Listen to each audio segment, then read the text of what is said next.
Hi there! With the announcement of Yoohee's early release, our timeline gets its first truly major shakeup. On CN, Yoohee arrived only 4 patches ago, meaning she was moved ahead by a whopping 8 patches for the global server. This will likely have major implications for our meta, but let's have this discussion after exploring what she brings to the table. In this video I'll review Yoohee's skill kit, as well as her strengths and weaknesses to help you decide if she's worth your pulse. Because Yoohee's mechanics are rather complicated, I need to make use of some of the unofficial translations for clarity. If you're watching this a few days later, check my pinned comment in which I'll reference the official translations. If you've watched my previous video going over the new physical team, most of this may be familiar to you. In that case, feel free to jump ahead to the discussion section.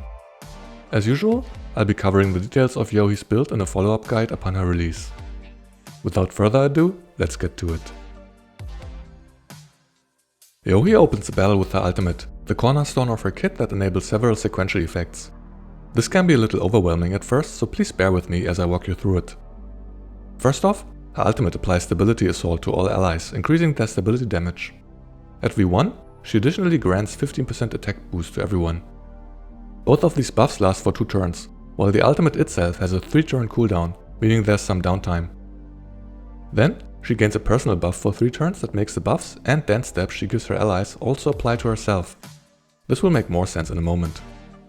Once the action is finished, her passive kicks in. It gives her a choice between 2 extra abilities that can be cast on an ally for additional buffs. At V0, these extra abilities normally apply to a single target, but with her V1, they affect the whole team after her ultimate was used. Both extra skills grant a 10% crit damage bonus alongside a defensive bonus.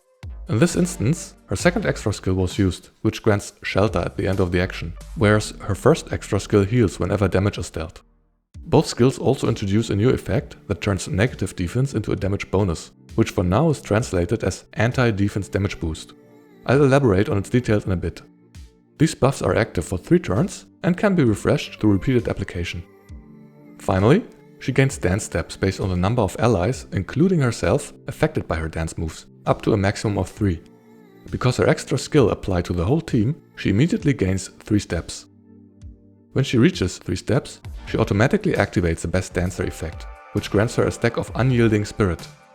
This buff can stack up to 4 times, and each stack causes all active physical attacks of the team to ignore 15% of the target's defense.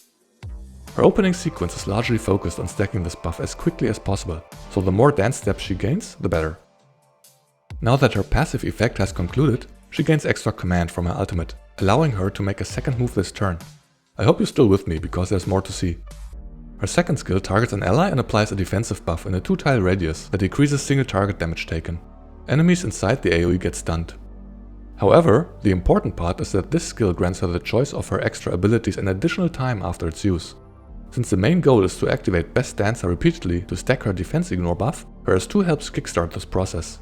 Because we're still in the same turn as her ultimate, the extra ability buffs apply to the whole team again. Therefore, she gains another 3 dance steps right away, and Best Dancer is activated, though this time the animation is skipped.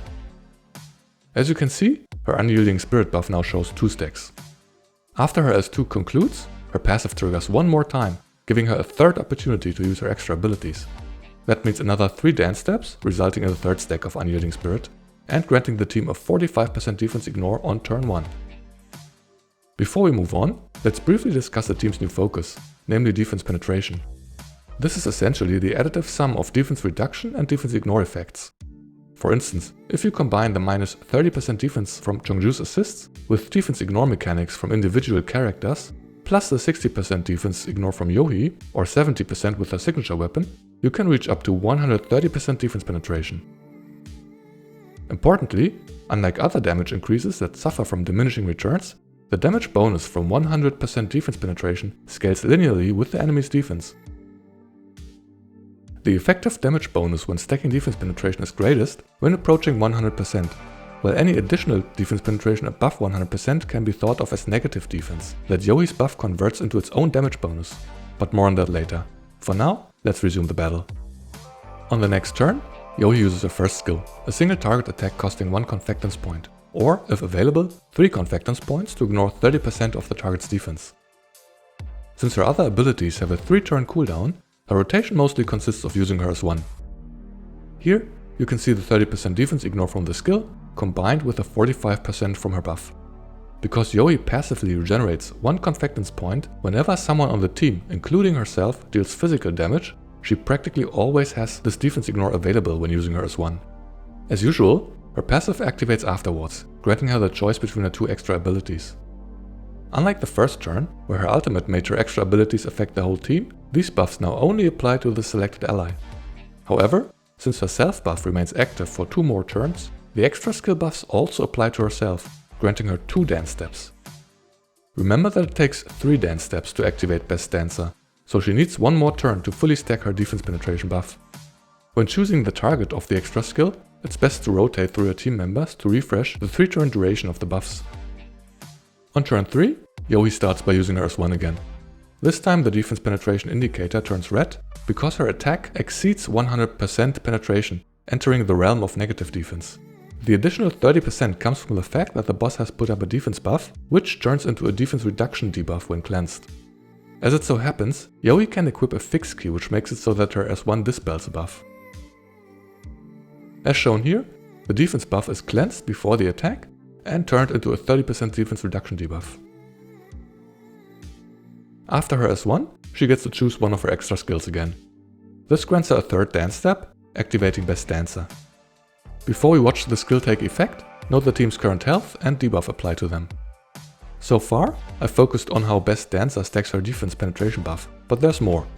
Depending on the choice of extra skill used to activate Best Dancer, she can either heal or cleanse debuffs, or both if a mix is used. For each use of her extra skill 1, she heals all allies for 15% of her max HP. For each use of her extra skill 2, she cleanses 1 debuff. This dual effect allows her not only to amplify the team's damage, but also to sustain it through most content. For this boss, cleansing the debuff grants the team a stacking crit damage buff, making the cleanse particularly valuable. Finally, she gains her 4th and final stack of her defense penetration buff, granting all active physical attacks on the team 60% defense ignore. On turn 4, Yoohee uses her S1 once more before her ultimate becomes available again. Her self buff, which makes extra skill buffs applied to both the selected ally and herself, ran out on the previous turn, so this time she only gains a single dance step. This demonstrates that in times of crisis, when the team urgently needs healing or debuff cleansing, her Best Dancer move may not always be readily available. This limitation is lifted with her dupes. With her V2, she applies her extra skills to the whole team, and with her V3 upgrade, the cooldown of her ultimate is lowered for every 2 activations of Best Dancer. I'll cover the details of her upgrades in my follow-up guide after her release, so please stay tuned for that. To wrap things up, on turn 5 Yoohee finally regains access to her ultimate. Depending on the situation, you can either repeat her turn 1 combo of ultimate and S2, or squeeze in more damage with her S1. Since her defense penetration buff is fully stacked, and the healing from 2 extra skills is sufficient to restore and cleanse everyone back to full health, she opts for damage here. With that, you should have a good understanding of Yoohee's rotation, which is rather straightforward despite her complicated mechanics. She opens a bell with her ultimate, which grants extra command and activates her passive once for the first use of her extra skills. On the same turn, she follows up with her S2, which allows for an additional use of her extra skills, while also activating her passive once more, giving her the opportunity to use her extra abilities 3 times in total. At V1, this equates to 3 stacks of Unyielding Spirit for a total of 45% defense ignore. At V0, the stacking is a bit slower, as only every other use of her extra skills activates Best Dancer for a stack of the buff. Since her ultimate and S2 both have 3 turns cooldown, the remainder of her rotation is simply the use of her S1, followed by one of her extra abilities. Before her V3, you'll use her S1 3 times in a row until her ultimate is off its cooldown on turn 5. At V3 and above, her ultimate will be available 1 turn earlier, shortening the cycling of her rotation from 5 to 4 turns. Once Unyielding Spirit reaches 4 stacks, you'll likely avoid the use of her S2, unless you need to activate Best Dancer for healing or cleansing. Before we conclude, there's one major caveat with Yoohee's Unyielding Spirit buff which I haven't yet mentioned. As if it wasn't bad enough that the defense ignore only applies to physical damage, the buff is disabled for 2 turns when any team member deals elemental damage. Here, you see the deactivation of Unyielding Spirit the moment that burn damage is dealt. When using Yoohee as a generic support at V1 and above, this isn't much of a concern, but mixed lineups combining elemental and physical damage are significantly held back by this limitation. When running a physical team using non-physical support characters, you must avoid all elemental damage. Here, for example, Somi was used to help sustain the team, so she had to use her ultimate at the edge of the map to avoid hitting the boss, and avoid using her as one altogether. Luckily, Jungju still fits into this team, since the overburn damage from her assists is considered fixed rather than elemental damage. Although her expansion key changes her support actions to deal burn damage, the effect can be deactivated by unequipping the key when necessary. That said, out of turn damage isn't affected by Yoohee's buff, so her synergy mainly stems from the 30% defense reduction she provides for the team with her assists. In summary, Yoohee is a savior and linchpin of the physical typing, introducing defense penetration as the main gimmick the team revolves around. Bypassing the enemy's defense is a strong mechanic which, unlike conventional damage bonuses, yields greater benefits as you stack more of it. She further doubles down on this mechanic via her unique ability to convert negative defense into a significant damage bonus, in particular when exceeding certain thresholds. Until her release, there wasn't a physical team to speak of. Even now, the typing is not exactly considered a meta team on CN, since it still lacks a strong modern hypercarry DPS, while also suffering from game mechanics that favor elemental damage. Older physical characters like Dian, Faye or even Webley received expansion keys to align them with the team's new focus, but not having that premium DPS that fully capitalizes on Yoohee's support holds the team back. The recently released Laney improves the team's standing only so slightly, but at least mixed lineups that include her and Yoohee are popping up, depending on stage and boss gimmicks. That said, it is an unfortunate limitation that elemental damage disables Yoohee's defense penetration buff, resulting in a restriction that prevents the physical characters from finding their niche as decent flex options. While Yoohee's impact on the CN meta has been low due to the aforementioned limitations of the physical typing, her early global release makes comparisons to the CN version mute. While the older physical roster cannot compete with the modern, post-Springfield era powerhouse DPS characters, they won't have that level of competition on the global side.